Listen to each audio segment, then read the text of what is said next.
Hi, my name is David Maina. I manage a company called Profitably, which is a dairy advisory and consulting company. We wake up every day to support dairy farms in all aspects, the commercial aspects, the husbandry, to ensure that farmers get the profit they're looking for from dairy farms. And this is my story.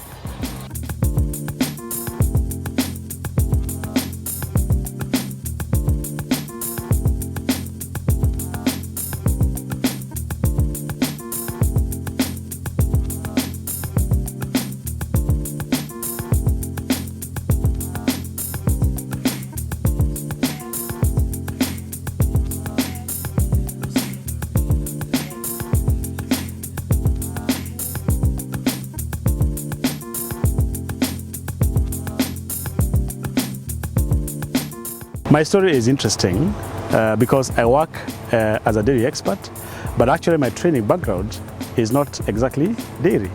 I'm actually a business graduate in the undergraduate and postgraduate. But I have experience in dairy in practice in terms of supporting farms. And this began about 10 years ago. The last place I worked in an NGO was actually a position where I'm supposed to support dairy cooperatives in their work of collecting milk from many farmers and organizing their business with a processor so that a cooperative can be profitable. So I actually didn't have a lot of experience working with the more commercial farmers. But then while I was in that organization, a lot of communication would be seen coming from potential investors who want to go into dairy, not in the small holding level as we know it, but bigger commercial farms, asking a very specific question.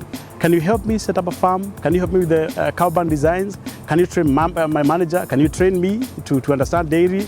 Can you support me with a management software? All those questions of somebody who is telling you basically, I have been to the government office and I couldn't get the help I'm looking for.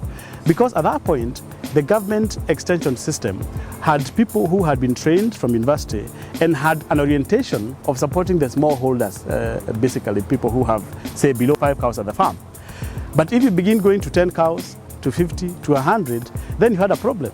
Because then you have gone beyond what they're used to, what they are trained in. So they were looking for that kind of help. And I would say, because I have this entrepreneurial mind, I began to think, what if we set up a structure? What if we set up a company, a private company, that can be able to respond to these needs? What would we need to do? First of all, I am familiar with the sector, and two, I would now have to have a people who are also trained in dairy knowledge beyond what the smallholder requires. And the whole idea of setting up a company that can respond to these needs of these potential investors in commercial level dairy is how Profitably was birthed. Getting into the dairy and working with the farmers, we perhaps had no idea what kind of work would be placed on our tables. Because we went in to support farmers to start up, but we found a lot more farmers who had begun and had struggles running their dairy. So here we have now two different kinds of clients. One is starting, and they're happy to have somebody who can handhold them. And the other one has a dairy farm, which they think should be doing better than it is doing. So they're asking you to come and check whether they're doing the right thing. And the other one is asking you, help me begin. So that basically summarizes our clientele. And what we do for them, for the person starting, is answering the question, should you start or should you not? We let it viable, because you don't want someone starting and closing, and we were involved in that advisory, told him it's a go, and then it goes, he burns his fingers. And then two, is also checking someone who has started. Of course, there are those farmers which we say, the farm started, yes, but we are sorry, this farm is not viable. You may have to consider closing. No improvements would turn around this farm into a profitable farm. So in that space, we have been able to do many things, supporting farmers to start up, checking how their farms are performing, training managers, giving them softwares for managing their herds, giving them training materials, offering media programs and so on. And I think we could say that the only thing we are not doing for the dairy farms is treating animals and inseminating them. Everything else that you can think about, from structures to training to materials to softwares, we are involved in all that. From my own experience, I have seen a lot of wrong entries. You know, people who start because they grew up with that desire that one day they run a farm. And they don't want to do the farm the same scale or the same level that their parents were doing. They want to make it more interesting. They want to make it bigger and better. But in that process, they miscalculate. For me, I would say that anybody venturing into dairy, the first thing would be look for somebody who can be able to handhold you. And especially so if you are not having a background or expertise, significant expertise that can give you the confidence to start on your own. Look out for somebody who answers your question. Bring them to the site where you have the plan to start a dairy. Let them see the context. Let them check the surrounding. Discuss how viable that dairy is going to be. That for me is the most important. And my own experience has been anybody who started without that consultation, they face one major risk of somebody coming to the dairy after all the structures are put up, the cows have come in, managers have been employed, and unfortunately, you just tell them, I think this farm, it is going to be a lot of work for you to make it what you always intended to make it to be. A lot of things that we are currently doing for farms, starting from master planning. That's where it all begins, to set up the farm right from the word go. Then sourcing for good cows. People go wrong there a lot of times. Sourcing for managers. And for those who have sourced their own managers, training that manager just to ensure they're doing the right thing. And we are no longer just training that manager or the supervisor. We are also now doing what we call the on-farm coaching. For those workers who you employed, they have not been to school and probably they understand just the local language. We now have a way of doing it on the farm without having them to leave and go to their training area. Or they may not even be able to learn on the internet because of the language used there could be difficult for them. But we also support with the materials, the manager's handbook.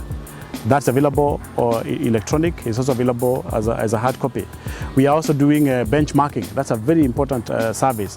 It's actually a meter that comes to your farm to be able to check the efficiency and the optimization of every activity that you're doing, from rations to the condition of the cows to the skills of the manager. Actually, we have 14 areas that we check it's a whole day activity checking. How is every activity happening in this area? And then finally, the financial assessment. If everything is going well, now let's go to the numbers. Is this farm making a profit? Could you now disclose your sales and your expenses? And you can be able to give a direction. Where are we going? How do we reduce the cost? How do we increase the revenues? That basically gives a chance for the farm to make a profit. What actually stands out again in our kind of practice in dairy is now the economics of dairy. I think there wasn't much happening around that area. A lot of people are supported in how to make cows look good, how do they feed, all those things about learning the husbandry part. But what was missing was the viability aspect, the economics, the money. Will this dairy make money? Will it not make money? So that's where we actually put our most effort in. I would like to summarize our work in 2 statements to be able to explain the kind of challenges that I see in the space that we work in. 1, people doing the wrong thing, and 2, people doing the thing wrong.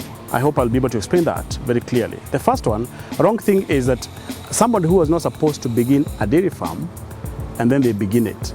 The wrong place, the wrong enterprise. Maybe that place was just good for something else, but they started a dairy farm. We go to check and discover that that dairy will never turn around and give a profit to that person. That's what I'm calling the wrong thing. Then the other part is people who have started, it's viable, it's the right thing. But the things they are doing in the dairy, they are doing them wrongly. So they lack information. They don't know how to do a cow barn that is going to keep the cows comfortable. They don't know what a manager is supposed to do. They don't know how the ration for the cow is supposed to be.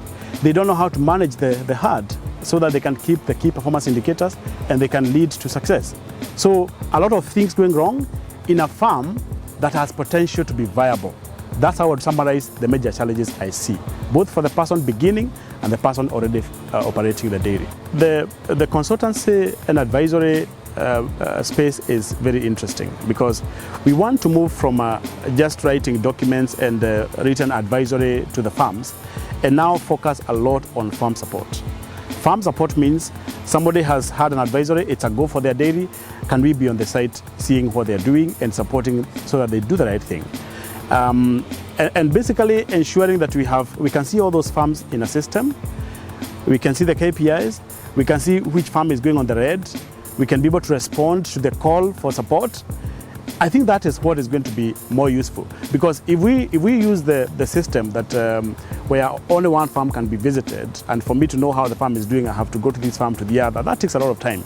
I think we now have to look at how do we use our softwares, which are now available, to be able to see more farms and now be able to run on time to respond to the challenge farm or where the issue is.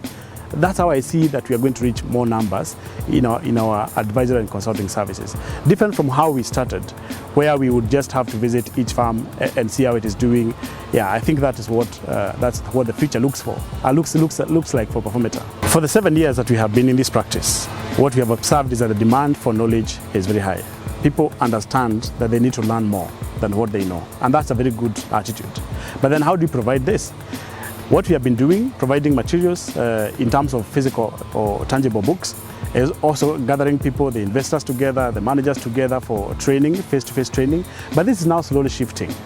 And I think the factor of COVID-19 has also influenced this, that people want to meet less, and that is basically a regulation, as part of the control for the pandemic.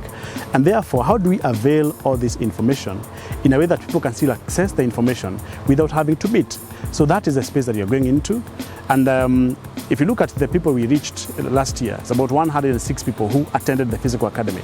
But just by putting those lessons online, we have had more than 10,000 people visiting, the ones that are free and also the other ones that are being charged, which means that we can reach a lot more people and have this as a digital form of extension that can reach people beyond our country and wherever else that people can be able to access them. That's our new thinking about where the extension is going and how we can make a contribution as a consulting company into the knowledge world of dairy.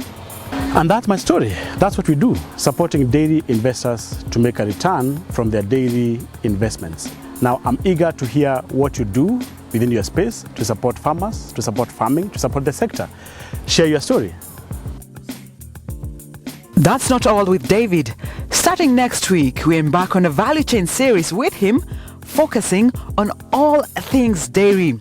This will be on a new YouTube channel, Dairy TV. So, to all dairy farmers, investors and enthusiasts out there, look out for that channel. The link is in the comment section. Go ahead, subscribe to that one too. It's going to be very insightful. Until then, let's keep farming.